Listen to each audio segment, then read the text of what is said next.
Ucrania, el lado oscuro.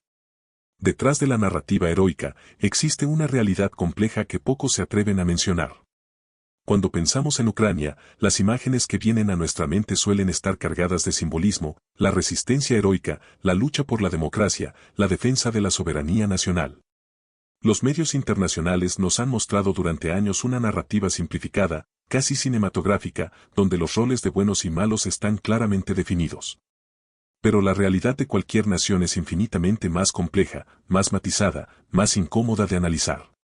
Hoy vamos a adentrarnos en aspectos de Ucrania que raramente aparecen en los titulares principales, no para demonizar ni para justificar, sino para comprender la totalidad de un país cuya historia moderna está marcada por contradicciones profundas, decisiones cuestionables y realidades que desafían las narrativas simplistas.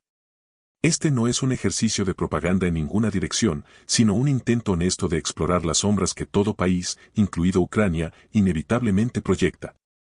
Comencemos por hablar de algo que incomoda a muchos, la corrupción sistémica que ha plagado a Ucrania durante décadas. No estamos hablando de casos aislados o de funcionarios deshonestos ocasionales, sino de una estructura profundamente arraigada que ha permeado prácticamente todas las instituciones del Estado ucraniano desde su independencia en 1991. Durante años, Ucrania ocupó consistentemente los últimos lugares en los índices internacionales de percepción de corrupción, compitiendo con naciones africanas y asiáticas considerablemente más pobres. El oligarquismo se convirtió en la forma dominante de organización económica y política, unos pocos individuos extremadamente ricos controlaban sectores enteros de la economía, desde la energía hasta los medios de comunicación, y utilizaban este poder económico para influir directamente en las decisiones políticas del país. Estos oligarcas no operaban en las sombras, eran figuras públicas, algunos incluso ocupaban cargos gubernamentales o controlaban partidos políticos enteros. El sistema judicial ucraniano era ampliamente percibido como corrupto e ineficiente, donde los veredictos podían comprarse y las conexiones políticas determinaban los resultados legales más que la evidencia o la ley. Los fondos internacionales destinados al desarrollo y la reforma frecuentemente desaparecían en laberintos burocráticos o terminaban en cuentas bancarias privadas. Incluso organizaciones internacionales como el Fondo Monetario Internacional y la Unión Europea expresaron repetidamente su frustración con la falta de voluntad política real para combatir la corrupción estructural. Los papeles de Pandora revelaron en 2021 que el presidente Zelensky, quien había llegado al poder con promesas de acabar con la corrupción, mantenía activos offshore no declarados, lo que generó cuestionamientos sobre su compromiso genuino con la transparencia. La privatización salvaje de los años 90 permitió que exfuncionarios soviéticos se apropiaran de activos estatales valuados en miles de millones de dólares por fracciones de su valor real, creando fortunas instantáneas mientras la población general se empobrecía dramáticamente. El sector energético, particularmente el gas natural, se convirtió en un símbolo de esta corrupción. Empresas intermediarias fantasma compraban gas ruso a precios subsidiados y lo revendían con enormes márgenes de ganancia, con políticos y oligarcas compartiendo las ganancias ilícitas. La compañía energética estatal Naftogaz era considerada una de las instituciones más corruptas del país, un pozo sin fondo donde miles de millones simplemente desaparecían. El sistema de salud pública funcionaba mediante sobornos informales pero universalmente comprendidos. Para recibir atención médica adecuada, los pacientes debían pagar directamente a médicos y enfermeras, convirtiendo lo que debía ser un servicio público en un sistema de cuasi privatización corrupto. La educación superior seguía patrones similares, donde las calificaciones y los títulos podían comprarse, minando la credibilidad de las instituciones académicas ucranianas. Esta corrupción no era simplemente un problema administrativo o ético abstracto, tenía consecuencias devastadoras para la población común. Los servicios públicos eran deficientes, la infraestructura se deterioraba, las pensiones y salarios del sector público eran miserables, y la confianza en las instituciones estatales era prácticamente inexistente, creando un círculo vicioso donde la falta de legitimidad gubernamental alimentaba más corrupción y evasión. Esta realidad compleja no desapareció mágicamente con ningún evento político, y aunque se han realizado algunos esfuerzos reformistas, particularmente en años recientes, el legado de décadas de corrupción institucionalizada sigue siendo un desafío fundamental para la viabilidad de Ucrania como Estado moderno y funcional. Ahora abordemos otro tema extremadamente sensible pero innegable, la presencia y la influencia de grupos nacionalistas radicales y de extrema derecha en la política y la sociedad ucraniana moderna. Esto no significa que Ucrania sea un estado fascista ni que la mayoría de los ucranianos suscriban ideologías extremistas. Pero ignorar completamente este fenómeno por razones de conveniencia narrativa es intelectualmente deshonesto. Grupos como el Batallón Azov, que inicialmente fue una milicia paramilitar de voluntarios con vínculos explícitos con movimientos neonazis, han sido incorporados a las estructuras militares oficiales del país. El símbolo del batallón Azov incluye variaciones del Wolfsangel y el Sol Negro, símbolos históricamente asociados con las SS nazis, aunque sus defensores argumentan que estos símbolos han sido recontextualizados. Los fundadores y varios miembros prominentes del batallón Azov han expresado públicamente ideologías de supremacía racial, antisemitismo y admiración por figuras históricas colaboracionistas con el nazismo. Andriy Biletsky, fundador del Azov, escribió anteriormente sobre la misión de Ucrania de liderar las razas blancas del mundo en una cruzada final contra los Untermenschen liderados por los semitas. Aunque posteriormente moderó su retórica pública. El movimiento Svoboda, un partido político nacionalista de extrema derecha, ha tenido representación parlamentaria y varios de sus miembros ocuparon posiciones gubernamentales significativas. Particularmente después de los eventos del Maidán en 2014. Durante años, Svoboda promovió abiertamente una agenda xenófoba, antirrusa, antipolaca y antisemita, organizando marchas con antorchas en honor a figuras históricas controvertidas. Stepan Bandera, líder de la organización de nacionalistas ucranianos que colaboró inicialmente con la Alemania nazi y cuyos seguidores participaron en masacres de polacos y judíos durante la Segunda Guerra Mundial, ha sido rehabilitado en la memoria histórica oficial ucraniana como héroe nacional. Calles, monumentos y ceremonias oficiales honran a Bandera y otras figuras colaboracionistas, lo que ha generado tensiones diplomáticas con Polonia e Israel. Países cuyos ciudadanos fueron víctimas de las atrocidades cometidas por nacionalistas ucranianos. Cada año, el 14 de octubre, miles de ucranianos participan en marchas conmemorando la fundación del ejército insurgente ucraniano, portando antorchas y símbolos nacionalistas, eventos que preocupan a observadores internacionales de derechos humanos. El Pravý Sector, otro grupo paramilitar nacionalista radical, jugó un papel prominente en los eventos violentos del Maidán y posteriormente en el conflicto en el este de Ucrania, operando inicialmente fuera del control gubernamental completo. Estos grupos no son marginales o completamente ajenos al poder, han tenido influencia política desproporcional a su número, particularmente en temas de identidad nacional, lenguaje y memoria histórica. Las políticas lingüísticas implementadas en años recientes, que restringen significativamente el uso del idioma ruso en educación, medios y servicios públicos, reflejan presiones nacionalistas que alienan a millones de ciudadanos ucranianos rusoparlantes, particularmente en las regiones orientales y meridionales del país. Esta polarización lingüística no es simplemente una cuestión administrativa sino un reflejo de tensiones identitarias más profundas que algunos grupos nacionalistas han explotado para promover una visión étnica y excluyente de la identidad ucraniana. La glorificación de organizaciones históricas como la AB, que participó en limpieza étnica contra poblaciones polacas y judías, crea fricciones con la memoria histórica de las naciones vecinas y complica las relaciones internacionales de Ucrania. Los ataques contra comunidades romaníes, activistas LGBTQ y minorías étnicas por parte de grupos nacionalistas radicales han sido documentados por organizaciones internacionales de derechos humanos, a menudo sin respuestas adecuadas de las autoridades policiales o judiciales. La presencia de estos elementos radicales no define a toda Ucrania, pero tampoco puede ser ignorada o minimizada por conveniencia política, es parte de la realidad compleja del país.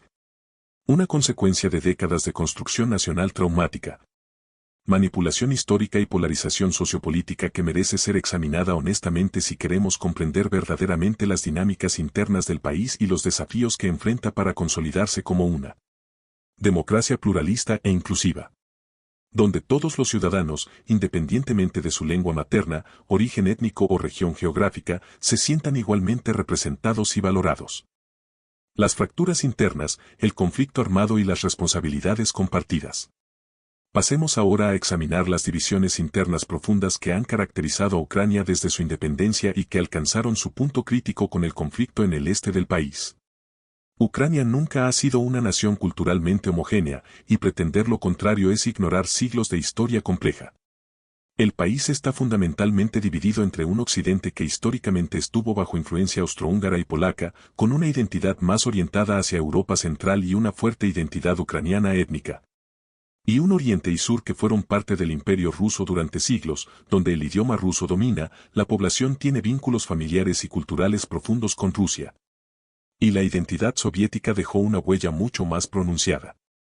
Esta división no es simplemente geográfica sino también política, lingüística, económica y cultural. En las elecciones presidenciales ucranianas antes de 2014, los mapas electorales mostraban consistentemente esta división casi perfecta. El occidente votaba masivamente por candidatos pro-europeos y nacionalistas ucranianos, mientras el oriente y sur respaldaban abrumadoramente a candidatos pro-rusos o que favorecían relaciones equilibradas con Moscú. Esta polarización no fue creada artificialmente por potencias externas sino que refleja realidades históricas y demográficas genuinas que cualquier observador honesto debe reconocer.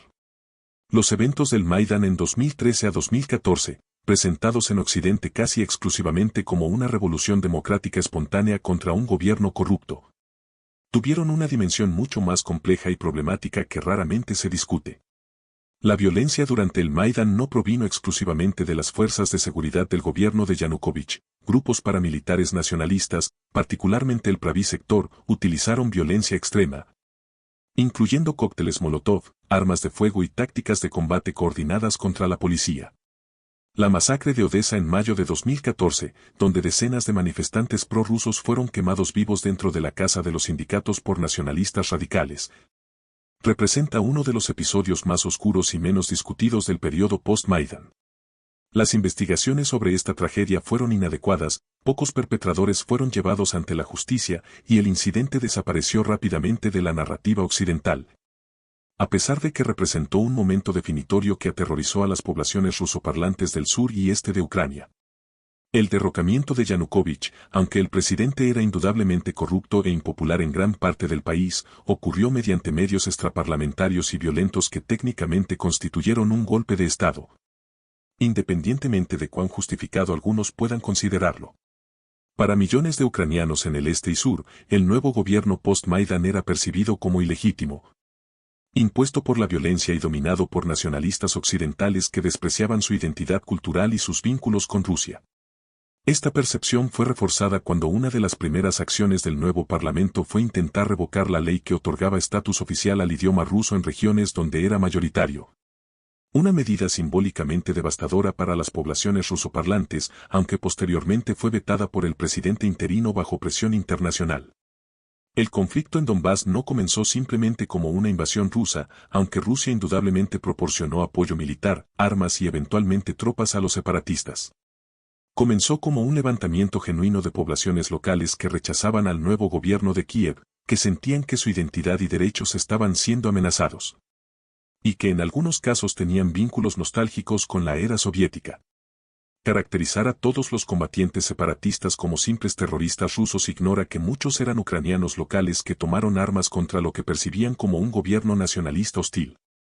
Las Fuerzas Armadas ucranianas y batallones de voluntarios que combatieron en el este cometieron violaciones de derechos humanos documentadas, incluyendo bombardeos indiscriminados de áreas civiles, uso de artillería pesada en zonas pobladas, torturas de prisioneros y ejecuciones extrajudiciales, como han reportado organizaciones como Human Rights Watch y Amnistía Internacional. El bombardeo ucraniano de Donetsk y Lugansk causó miles de víctimas civiles, destruyó infraestructura crítica incluyendo hospitales y escuelas, y creó una crisis humanitaria que afectó a millones de personas atrapadas en la zona de conflicto. Los acuerdos de Minsk, firmados en 2014 y 2015 para establecer un alto al fuego y un marco político para resolver el conflicto, nunca fueron implementados seriamente por ninguna de las partes. Ucrania consistentemente se negó a cumplir con los componentes políticos de los acuerdos, particularmente otorgar autonomía especial a las regiones de Donbass, argumentando que primero debía restaurarse su control territorial, mientras los separatistas y Rusia violaban rutinariamente los componentes militares del acuerdo. Funcionarios ucranianos y occidentales admitieron posteriormente que los acuerdos de Minsk fueron utilizados principalmente para ganar tiempo y fortalecer militarmente a Ucrania, no como una genuina solución diplomática. Lo que plantea serias cuestiones sobre la buena fe en las negociaciones. La estrategia ucraniana de resolver el conflicto mediante victoria militar total en lugar de compromiso político reflejaba la influencia de elementos nacionalistas que rechazaban cualquier concesión o reconocimiento de las preocupaciones legítimas de las poblaciones del este. Las políticas de descomunización y de construcción del legado soviético implementadas después del Maidán, aunque comprensibles desde cierta perspectiva histórica, fueron percibidas por muchos ucranianos del este como ataques directos contra su memoria histórica y su identidad, particularmente cuando involucraban la destrucción de monumentos a veteranos de la Segunda Guerra Mundial o la prohibición de símbolos asociados con la victoria soviética sobre el nazismo.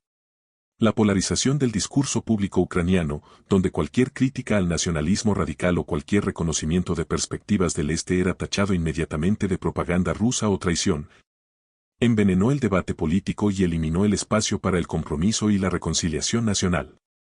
Ucrania enfrentaba una elección fundamental después del Maidán. Podía intentar construir una identidad nacional inclusiva que respetara la diversidad lingüística y cultural del país. O podía perseguir una agenda nacionalista excluyente que priorizara una visión étnica y occidental de la identidad ucraniana. Lamentablemente, las fuerzas políticas dominantes optaron mayormente por la segunda opción, alienando a millones de sus propios ciudadanos y contribuyendo directamente a la fragmentación del país que culminó en la guerra civil y eventualmente en el conflicto internacional más amplio que conocemos hoy. Hablemos ahora sobre las dimensiones internacionales del conflicto ucraniano y las responsabilidades compartidas que raramente se reconocen en el discurso occidental dominante. La narrativa simplificada presenta a Ucrania como una víctima completamente inocente de agresión rusa no provocada. Pero esta versión ignora décadas de decisiones geopolíticas occidentales que contribuyeron sistemáticamente a la crisis. La expansión de la OTAN hacia el este después del colapso de la Unión Soviética, a pesar de las garantías verbales dadas a los líderes soviéticos de que esto no ocurriría, fue percibida por Rusia como una amenaza existencial progresiva, particularmente cuando comenzó a incluir antiguos estados soviéticos como los países bálticos. Figuras prominentes de la política exterior estadounidense, incluyendo a George Kennan, el arquitecto de la política de contención durante la Guerra Fría, advirtieron explícitamente que la expansión de la OTAN era un error estratégico de proporciones históricas que provocaría inevitablemente una respuesta agresiva de Rusia. Diplomáticos experimentados, analistas de seguridad y académicos de relaciones internacionales alertaron durante años que empujar por la membresía de Ucrania en la OTAN cruzaba una línea roja fundamental para Rusia, comparable a cómo Estados Unidos respondió durante la crisis de los misiles en Cuba cuando la Unión Soviética intentó desplegar armas nucleares a 90 millas de Florida. Estas advertencias no justifican la invasión rusa ni absuelven a Moscú de responsabilidad por sus acciones, pero ignorarlas completamente significa renunciar a cualquier análisis serio de las causas del conflicto. El apoyo occidental al gobierno post-Maidán, a pesar de su composición que incluía ministros de partidos de extrema derecha y su implementación de políticas culturalmente divisivas, envió un mensaje claro de que Occidente priorizaba la expansión de su esfera de influencia sobre la estabilidad regional o las preocupaciones legítimas de seguridad de Rusia. El asistente secretario de Estado estadounidense Victoria Nuland fue grabada en una llamada telefónica filtrada discutiendo explícitamente quién debería y no debería estar en el gobierno ucraniano post-Maidán, revelando el grado de involucramiento estadounidense en la política interna ucraniana y su comentario despectivo hacia la Unión Europea demostró las tensiones incluso dentro del campo occidental sobre cómo manejar la situación. Estados Unidos y otros países occidentales proporcionaron miles de millones de dólares en asistencia militar y entrenamiento a las fuerzas ucranianas después de 2014. Transformando efectivamente al ejército ucraniano en una fuerza proxy armada y financiada por Occidente en una confrontación con Rusia, elevando las apuestas del conflicto dramáticamente. La retórica occidental sobre los valores democráticos de Ucrania contrasta extrañamente con la tolerancia hacia la corrupción endémica del país, las restricciones a medios de oposición, las políticas lingüísticas discriminatorias y la influencia de grupos nacionalistas radicales, sugiriendo que los intereses geopolíticos más que los principios democráticos genuinos impulsaban el apoyo occidental. Ucrania fue efectivamente utilizada como peón en un juego geopolítico más amplio entre Occidente y Rusia, donde ambos lados priorizaron sus propios intereses estratégicos sobre el bienestar real de la población ucraniana o la estabilidad regional. La negativa occidental a considerar seriamente las preocupaciones de seguridad rusas o a buscar arreglos diplomáticos que reconocieran los intereses legítimos de todas las partes contribuyó a la escalada hacia el conflicto armado. El rechazo a implementar una solución federalizada para Ucrania que hubiera otorgado autonomía sustancial a las regiones del este, permitiéndoles mantener vínculos culturales y económicos con Rusia mientras permanecían dentro del Estado ucraniano, representó una oportunidad perdida para una solución pacífica que podría haber satisfecho a la mayoría de las partes. Los medios occidentales sistemáticamente ignoraron o minimizaron los ataques ucranianos contra civiles en Donbass, las violaciones de derechos humanos por fuerzas ucranianas, y la influencia de elementos radicales en el gobierno y las fuerzas armadas, creando una narrativa unilateral que impedía una comprensión genuina de la complejidad del conflicto. La hipocresía occidental al condenar la violación rusa de la soberanía territorial ucraniana mientras simultáneamente había invadido Irak basándose en falsos pretextos, bombardeado Serbia sin autorización del Consejo de Seguridad de la ONU y apoyado activamente cambios de régimen en múltiples países no pasó desapercibida para gran parte del mundo, minando la legitimidad moral de las críticas occidentales.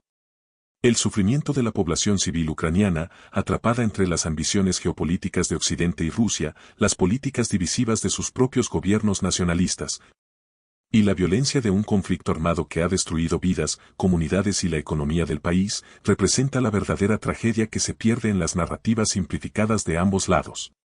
Millones de ucranianos han sido desplazados, decenas de miles han muerto, generaciones de jóvenes han sido traumatizadas por la guerra y el país ha sido devastado económicamente. Todo mientras actores externos continúan utilizando a Ucrania para sus propios objetivos estratégicos sin ofrecer soluciones genuinas que prioricen la paz y la reconciliación sobre la victoria y la confrontación. Las consecuencias humanas, el futuro incierto y la verdad incómoda. Antes de continuar con esta última parte, quiero pedirte algo importante. Si este contenido te está haciendo pensar, si está desafiando tu perspectiva o simplemente te parece valioso, por favor, dale like a este video y suscríbete al canal. Este tipo de análisis profundo y sin filtros es exactamente lo que no encontrarás fácilmente en los medios convencionales, y tú. Apoyo mediante un simple like y suscripción nos permite continuar produciendo contenido que va más allá de las narrativas simplificadas. Activa la campanita de notificaciones para no perderte ningún análisis futuro. Ahora sí, continuemos desentrañando las verdades incómodas sobre Ucrania. Hablemos ahora de las consecuencias humanas reales del conflicto ucraniano, más allá de las estadísticas y los titulares políticos, porque detrás de cada número hay historias devastadoras que merecen ser contadas.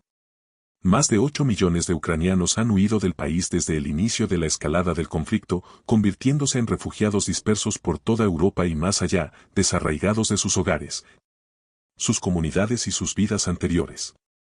Otros millones están desplazados internamente, viviendo en condiciones precarias lejos de sus ciudades natales, incapaces de regresar a territorios destruidos o en zona de combate.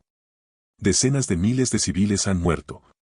Aunque las cifras exactas son imposibles de verificar dada la naturaleza del conflicto y las motivaciones de todas las partes para manipular las estadísticas según sus intereses propagandísticos. Ciudades enteras han sido reducidas a escombros, con infraestructura crítica destruida, hospitales, escuelas, plantas de energía, sistemas de agua y alcantarillado, puentes, carreteras y viviendas convertidas en ruinas humeantes. La economía ucraniana ha colapsado de maneras que tomarán generaciones recuperar, con el PIB cayendo dramáticamente, la moneda depreciándose a niveles históricos, la inversión extranjera desapareciendo, y sectores productivos enteros paralizados o destruidos.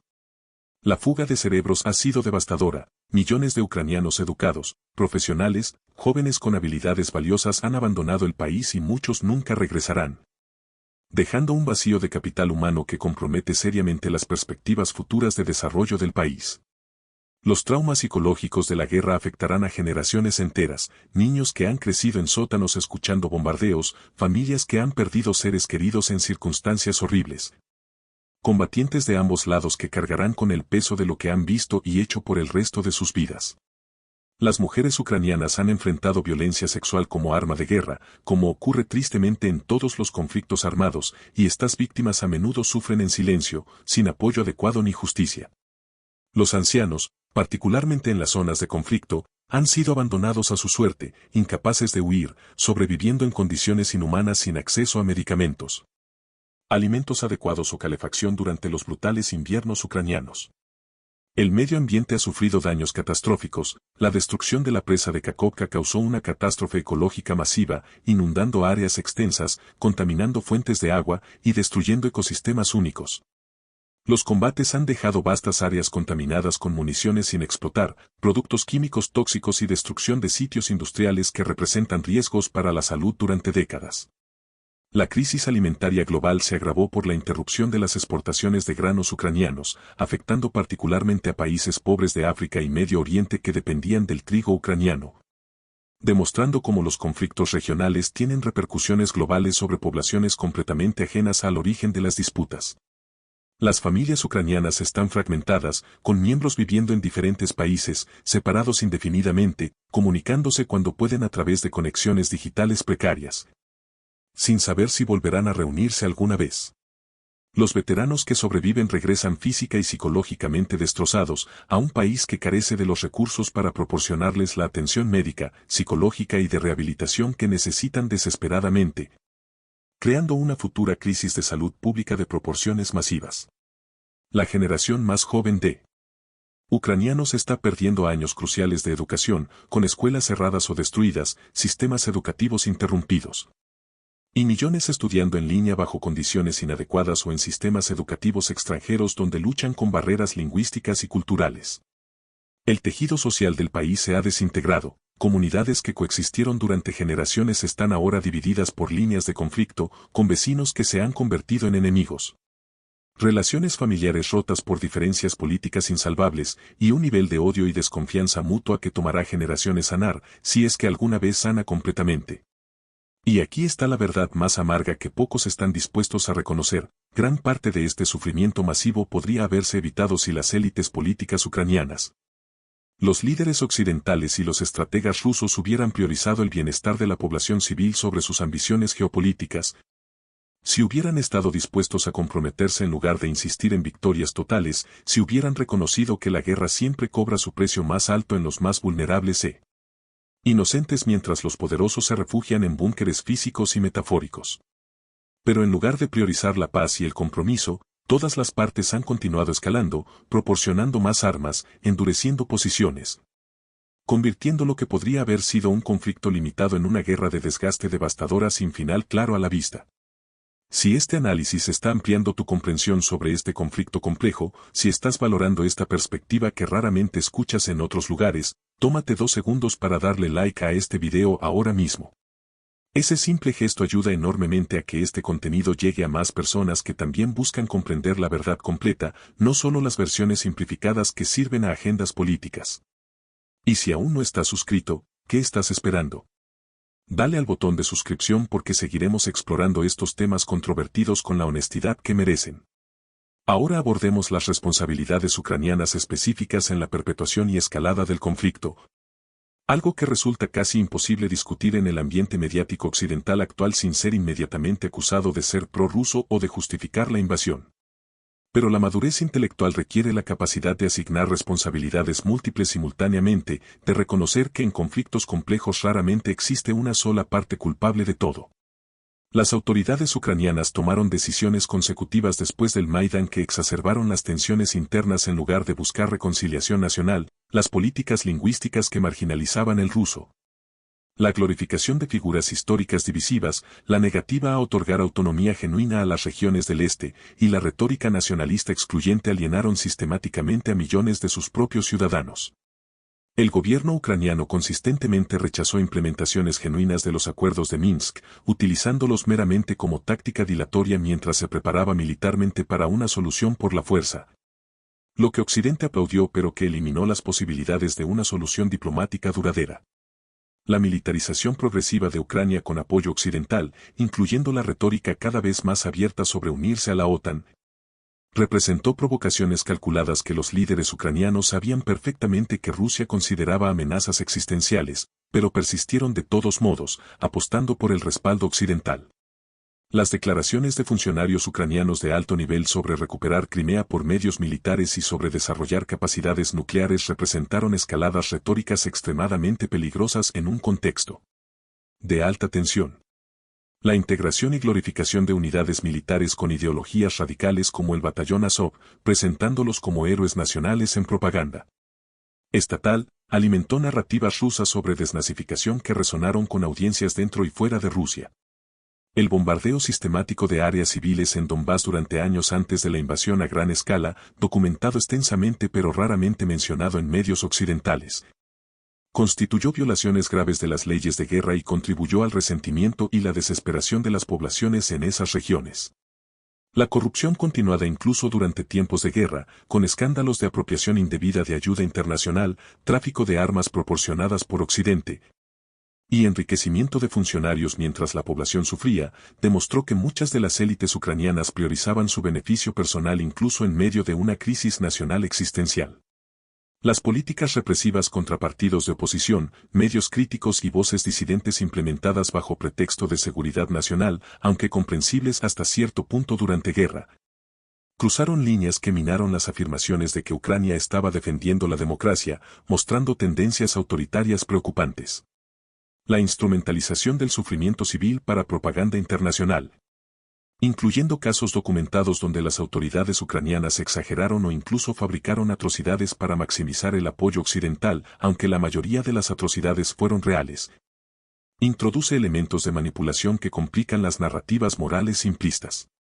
La negativa ucraniana a considerar seriamente cualquier solución negociada que implique concesiones territoriales, insistiendo en la recuperación total de todos los territorios incluyendo Crimea como precondición para cualquier paz, garantiza la continuación indefinida del conflicto y del sufrimiento masivo de la población civil.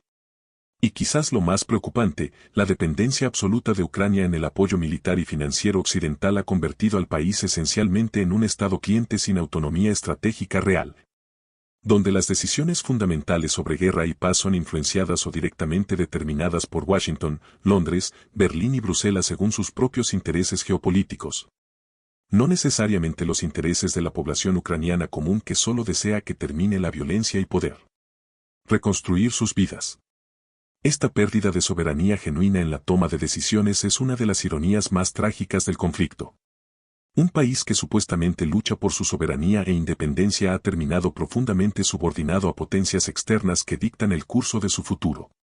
Finalmente, hablemos del futuro de Ucrania, que lamentablemente se ve extremadamente sombrío bajo cualquier escenario realista. Si el conflicto termina mediante victoria militar ucraniana con recuperación total del territorio perdido, lo cual es altamente improbable dada la realidad militar en el terreno, Ucrania heredará territorios devastados, poblaciones hostiles que han vivido años bajo administración separatista o rusa, y la tarea imposible de reintegrar regiones que fundamentalmente rechazan la autoridad de Kiev y la visión nacionalista ucraniana.